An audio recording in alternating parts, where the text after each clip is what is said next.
Voilà. Alors, on se retrouve, je dis pour le cours hebdomadaire, que Dieu vous bénisse chacun, chacune en particulier, un grand Mazel Tov à Emma. Et tous les enfants d'Israël, c'est l'anniversaire d'un juif, c'est l'anniversaire de tous les juifs. Mazalo Gover, Betzada et Kalelu, Taneshama, je le dis en français, du fait que les âmes s'englobent. Quand c'est l'anniversaire d'un juif, c'est l'anniversaire de tous en même temps. C'est juste que c'est un détail de l'âme générale qui fête son anniversaire. Voilà, rappelez-vous, le Rabbi a dit, c'est le jour où le monde ne peut plus se passer de vous. Donc c'est un jour important, c'est pour ça qu'il faut bénir les autres et puis prendre des résolutions pour le bien dans les trois kavim qui soutiennent le monde, Torah, Avoda, ou Gmelot Chassadim. Avoda, ou Gmelot Chassadim. Traduction, vous vous rappelez, la Torah évidemment, Avoda c'est essentiellement la Tfila, et puis le Gmelot Chassadim c'est les actions de Chesed. Voilà. Avoda, vous savez ce qui se passe aujourd'hui? Je me suis rendu compte parce que vous vous rappelez le Tanya. Le Tanya nous dit que, on le voit dans, par exemple, Shara Yichud Ve'emuna ou d'autres passages du Tanya, ou le Tanya même qu'on a fait ces jours-ci, l'importance de la Tfila pour les dernières générations, depuis l'époque de l'Admorazaken, depuis l'époque du Baal Shem Tov. Or, on a l'impression, et l'on voit clairement qu'aujourd'hui, on ne sait plus prier. On a du mal. Non seulement on ne sait plus, on n'a plus la patience de prier. Plus personne n'a la patience de prier, tout est à la va-vite. Quand on va à un minyan, c'est celui qui arrive le premier en tête, donc c'est un concours épique, donc c'est la course. Finalement, c'est un peu, voilà, c'est un peu déroutant, on va dire au moins, en restant positif, de voir ces prières de notre génération. Qui plus est quand on voit que le Tanya nous dit que finalement le travail de transformation des birourim, etc., ça passe par la tefila dans les dernières époques. Et tout à coup, comme on dit Nafala Simon, je me suis dit, mais le rabbi a dit que Nigmar Avodat Abirurim, que le travail des Birurim s'est terminé. Donc forcément, la Tfila, elle a perdu de son travail de, on va dire, son travail de fer de lance pour transformer et élever les Birurim comme auparavant. Si c'est terminé, forcément, on a l'impression qu'on pédale dans le vide comme ça. C'est pour ça qu'on a plus Et finalement, ça va un peu dans la logique des choses. Mais si le avoda de Birurim est terminé, il y a cette notion de Yichudim que l'on a entamée, puisque c'est la seconde partie de la lettre du Baal Shem Tov à son beau-frère par rapport à l'annonce du Mashiach, à Rosh Hashanah, etc. La première partie est très connue, l'Ir Sheyafutsum et notre Achutsa, lorsque tes sources se répandront à l'extérieur. Et la seconde partie, par contre, c'est la notion de lorsque tous feront des Yehudim kamocha, comme toi. Et les Yehudim, l'Admor MCI a précisé que c'est cette notion de relier le Yehuda Ilav et Yehuda Tata. C'est-à-dire la conscience supérieure où tout est Dieu, et le monde n'existe pas, et la conscience inférieure où, a priori, on perçoit tout d'après notre, non seulement sensibilité, perception, mais également la notion de conscience personnelle que l'on a chacun d'entre nous. Puisqu'il est dit Bishvili Nivra Olam, pour moi le monde a été créé, mais les Rébis m'ont expliqué depuis le Baal Shem Tov, Bishvili Nivra Aelem. Pour moi, le Elem a été créé, le voile. Sous-entendu que la perception divine, elle est conséquente à chacun. On a l'impression qu'on est tous pareils, qu'on vit toutes les choses, on vit tous les mêmes choses de la même manière, on va dire, en hébreu on dira Otot-Tsura même. Vous savez, ce terme en hébreu, il n'est pas comme, oui, il y a des choses en français, ça sonne pas la même chose. Otot-Tsura, vous voyez, Otat-Tsura, mais Otat-Tsura, ça veut dire que finalement, la chose, elle a une image particulière, elle a une structure particulière. Mais en fait, non. Justement, le Olam HaYetzira, c'est un monde où il y a des formes différentes qui apparaissent. Et ça nous laisse entendre que nous avons une vision du monde personnelle. Chacun d'entre nous. C'est essentiel. Si bien que dans cette vision du monde personnel, le Yichud de la Eloku, de Enon Milevado, dans ma vie, il n'est pas comme la fusion que l'autre pourra réaliser. Et ça, il faut s'en rendre compte parce que on ne peut pas attendre de l'autre le travail que je fais moi personnellement.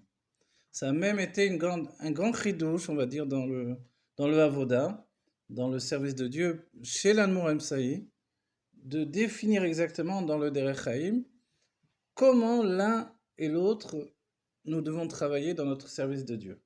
ce que Dieu attend de chacun d'entre nous selon le fait que nous sommes une âme de Asiya, Yetzira ou Bria. Sans parler des âmes de Hatzilut qui n'ont pas besoin de nos conseils. Et la tfissa, la perception de Elokut, du divin, elle est accompagnée également de ce qui s'appelle tfissat olam, d'une perception du monde.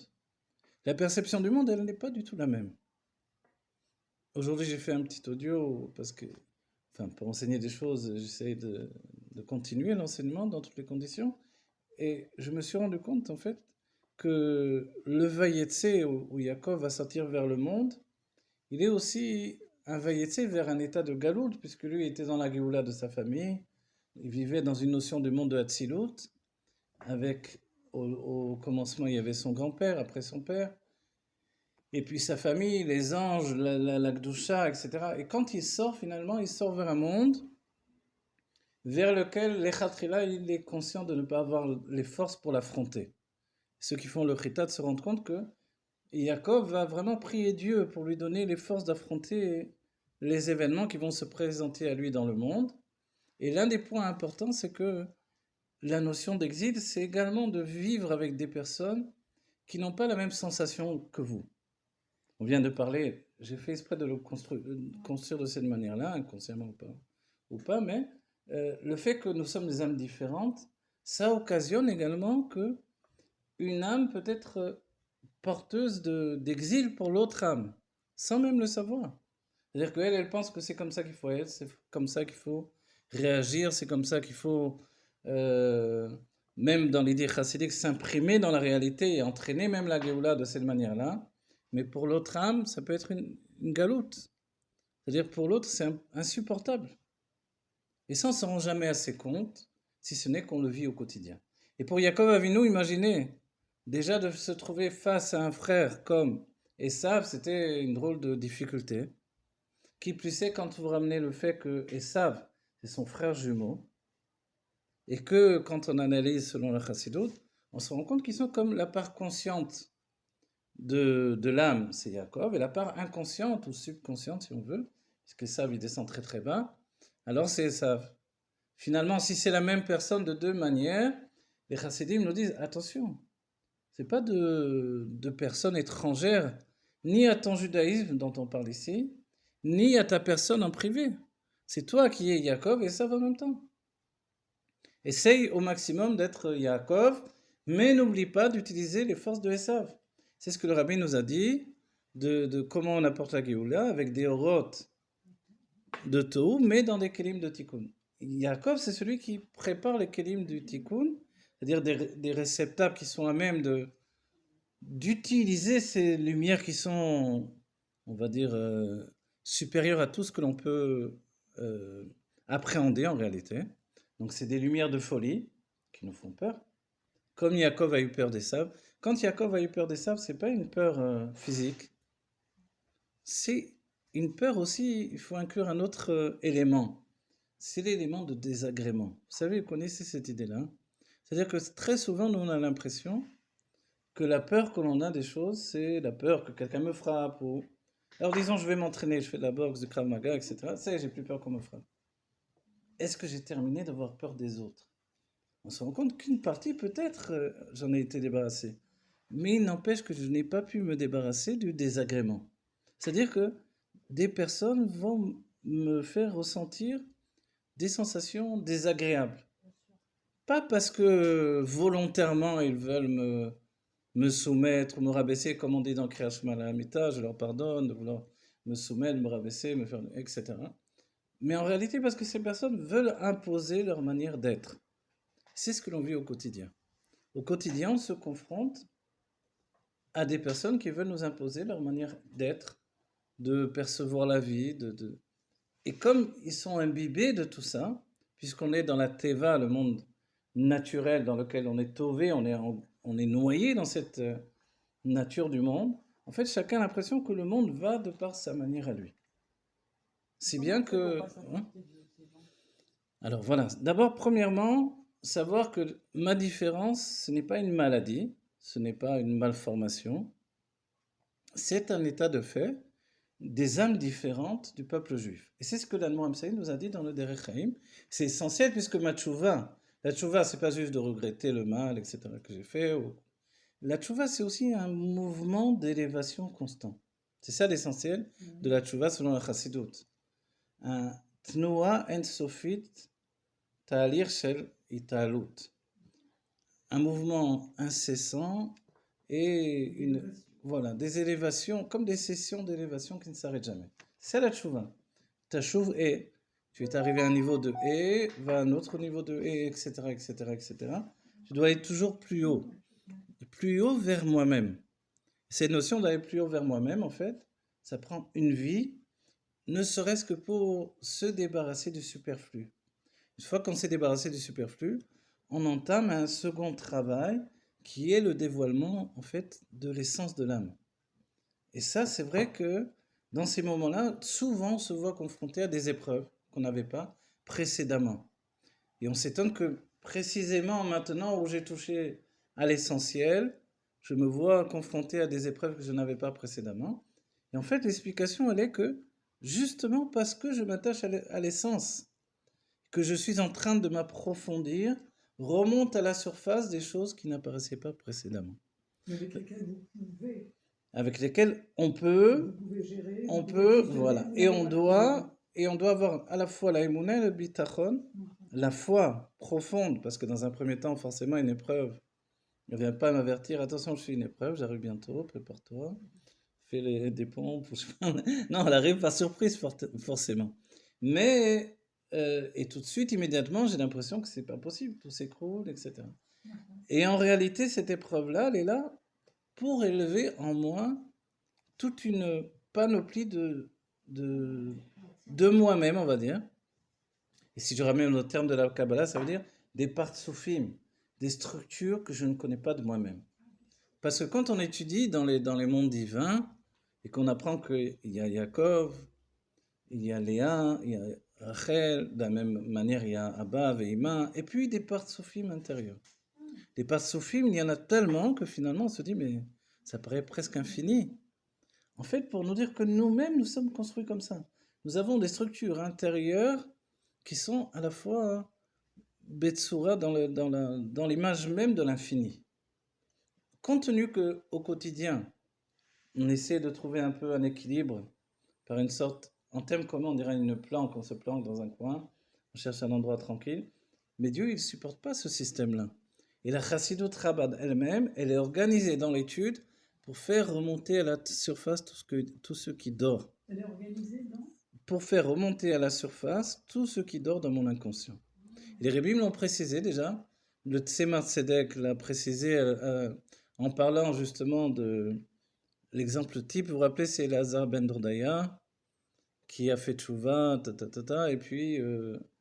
et puis finalement, il va revenir, on retrouve qu'il revient dans notre vie, etc. Mais précédemment, c'était Yochanan Cohen Gadol. Donc une fois, il est un tzaddik et tout à coup, il est un rachat. En d'autres termes, selon notre paracha, d'habitude, il est Yaakov, tout à coup, il a découvert qu'il était Esav. Et les Rébim m'ont parlé de ça, ils ont dit, mais comment ça se fait qu'il en est arrivé là 80 ans donc 80 fois dans le Kodesh Kodashim, c'est impossible de ne pas penser qu'il était un tzaddik gamour. Alors comment ça se fait? Et là, le rabbi nous rajoute, il se peut qu'un tzaddik gamour, un juste parfait, accompli, ait la profondeur de son âme dans les amke aklipot, dans la profondeur des forces du mal. Voilà. Et ça, on va dire, mais c'est extrême. Comment il peut être dans ce cas-là un tzaddik gamour?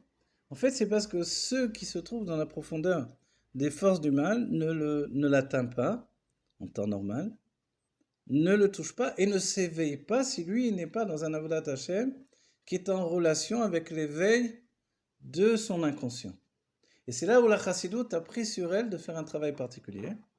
Chez le Baal Shem Tov, c'était encore très sauvage, on va dire, puisque c'était de l'ordre du Keter. Donc c'était de tout prendre en même temps. Et chez l'Admor Hazaken, ça va être organisé. Et c'est l'intellect qui va puiser lentement dans les profondeurs de notre âme pour expurger en fait tout ce qu'il y a de plus caché dans notre âme.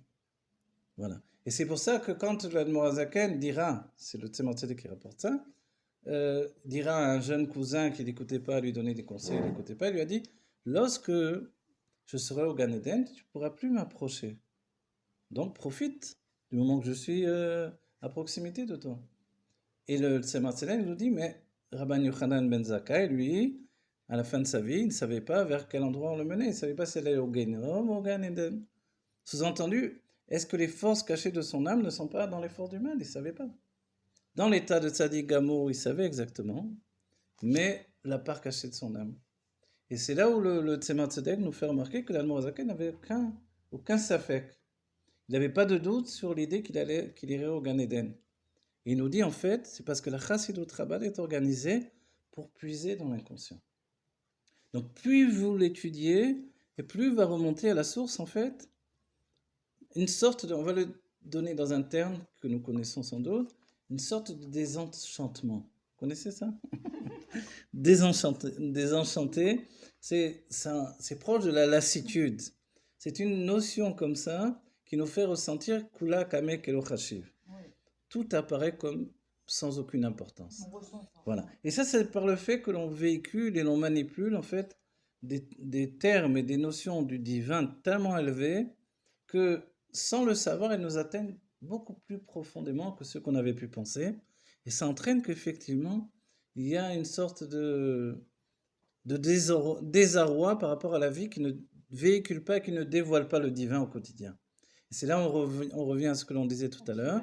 Voilà. Alors la tefila normalement était à même pour nous donner l'équilibre qui nous manquait. Mais comme il n'y a plus de tefilot, il n'y a plus de prière, effectivement, on se trouve avec une grande part de notre âme qui est un peu... le déséquilibre nous atteint beaucoup plus violemment que précédemment. Confronté à tout ça, il y a effectivement l'autre juif qui peut nous faire ressentir des désagréments au quotidien, de par sa différence qui est affirmée. Comment vous dire les choses? Moi, je suis aussi mashgiach et je travaille, par exemple, quand j'arrive au travail, il y a un goy sur place qui travaille, et que je le veuille ou non, je me trouve confronté à sa vision du monde également. Justement, il faut que je lui impose la vision de la cacheroute, etc. Mais confronté à ça, je me rends compte combien c'est le vide absolu, combien c'est rien du tout, combien il n'y a pas de... Heureusement, tous les goïms ne sont pas comme ça. Mais après ça, je me confronte également avec des juifs qui sont dans une vie tellement simple, au niveau spirituel, où il y a tellement peu de dévoilement divin, que là aussi, ça m'occasionne encore une rencontre qui est de l'ordre des désagréments, en fait. Pourquoi? Parce qu'on voudrait qu'ils soient différents Non, c'est parce que la différence, finalement, voilà, la différence, ça brise un peu le cœur. Voilà, on se sent bodette, c'est vrai, mais aussi ça nous brise le cœur de se dire comment c'est possible. Vous vous rappelez quand Rabbi Shimon Bar Yochai sort de la grotte, il voit les Juifs qui sont occupés à leur vie quotidienne, etc. Alors il est complètement désarçonné, lui et son fils.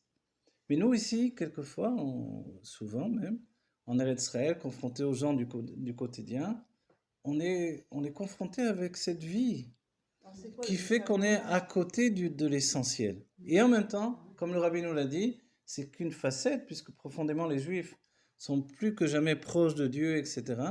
Mais les âmes sont tellement investies dans la course à l'argent qu'il y a un déséquilibre par rapport au divin que l'on pourrait dévoiler. Et quand on reprend tout ça, on le ramène à la paracha. Vous avez Yaakov Avinu qui sort de chez lui et il sait qu'il n'a pas les forces d'affronter le monde. Il dit d'abord je vais aller étudier la Torah. Et il va étudier la Torah pendant 7 ans et 7 ans, donc c'est Shem et Ever. Et après il se dit qu'il a les forces. Mais même là il a quand même peur, très peur.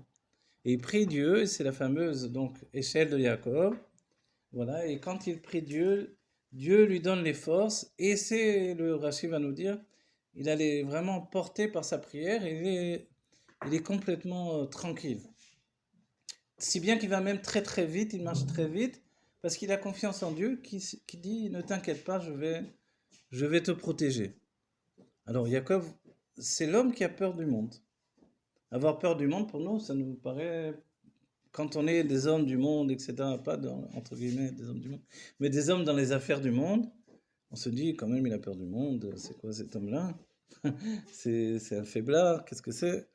Mais en fait, avoir peur du monde, c'est avoir peur que le monde m'éloigne de Dieu. C'est ça la peur du monde selon la Torah, la Chassidut et la Elokut, selon Yaakov Avinu. Et c'est confronter un monde qui peut l'éloigner de Dieu que Yaakov va prier. Je t'en prie, fais que ce monde ne m'éloigne pas de toi. Et ça, c'est une prière que dans la Chassidut on ressent profondément, chacun d'entre nous, et c'est une prière que l'on doit adresser à Dieu. Et c'est ça le Vayetse de Yaakov Avinu. Il sort en fait de Beersheva. Beersheva, il y a deux pirushim, soit c'est la Malchut, soit c'est la Bina. La Malchut qui reçoit des 6 midot de Zeranpin, soit c'est la Bina qui, elle, possède en elle, comme la mère avec dans son ventre l'enfant, elle possède en fait ces deux enfants jumeaux qui sont un couple en fait, puisque c'est une âme sœur, on va dire, deux âmes sœurs. C'est Yaakov et Rachel, et ça c'est aussi l'autre Beersheva. Quand on sort de Beersheva, on va vers la réalité, alors on a très peur. Et ce qui est merveilleux, c'est que Yaakov va rencontrer Rachel et il va rencontrer Léa. En rencontrant Léa, il va rencontrer l'inconscient. Et l'inconscient, il se dévoile à lui par la personne de Lavan. Lavan Arami, on peut se dire pourquoi il est tellement Arami. Arami, ça veut dire, il y a aussi la chaîne Rama et la chaîne. C'est celui qui vous trompe. Quoi que vous fassiez, on dirait toujours qu'il a un jeu d'avance, vous savez. Celui qui est tellement intelligent dans les jeux des échecs, quoi que vous fassiez, il sait déjà ce que vous allez faire. Alors lui, il a déjà mis en place un jeu d'avance parce que tromper, c'est sa nature. Et c'est extraordinaire parce que c'est le frère de Rivka. Et on se dit, comment d'une même famille, il peut y avoir deux personnes comme ça? Et ça rappelle Yaakov et Esav, évidemment. C'est-à-dire que Yaakov, c'est l'âme divine, telle qu'elle s'habille dans le corps. C'est ça, Yaakov. Quand il va recevoir le nom de Israël, c'est l'âme divine telle qu'elle se trouve à partir de l'intellect et dans les mondes divins. Esav, lui, c'est les horreurs du Tohu, dont on a parlé, des lumières débridées totalement, qui ne supportent pas d'avoir un réceptacle, qui, lorsqu'elle s'habille dans un réceptacle, le brise. Et c'est exactement la vie de Esav. C'est un homme qui brise tous les réceptacles. Et le but, finalement, de ce que l'on est en train de vivre dans les parachutes, c'est de voir comment Yaakov va endosser le travail d'Esav. Compte tenu qu'Esav représente le Mashiach en tant que Baal Tshuva, et que ce Mashiach-là ne va pas se réaliser, Yaakov va prendre sur lui d'être un Baal Tshuva et de porter avec lui, grâce à la bracha de son père, la bénédiction qu'il a volée à son père par le biais de sa mère, donc, il va pouvoir intégrer dans son service de Dieu justement les horreurs de Tohu. Et lui présente les kelim de Tikkun, ce qu'on verra dans la prochaine paracha, la notion de Im Lavan Garti, parce que j'ai habité avec Lavan et j'ai fait les Tariag Mitzvot. J'ai fait les 613 Mitzvot. Donc en fait, Yaakov, c'est ça, c'est un homme qui va vers le monde pour rencontrer Dieu, il a une crainte terrible, et puis tout est en suspens. Est-ce qu'il va arriver? Et en fait, la réponse, c'est notre vie à nous. Quand on étudie sur Yaakov, on n'étudie pas sur quelqu'un d'autre, c'est vraiment notre vie à nous. Qu'on arrive à la Géoula Mitiv Hashema, avec Yaakov et Esav, toute cette notion de Benafor ou Teref Miel Mamash.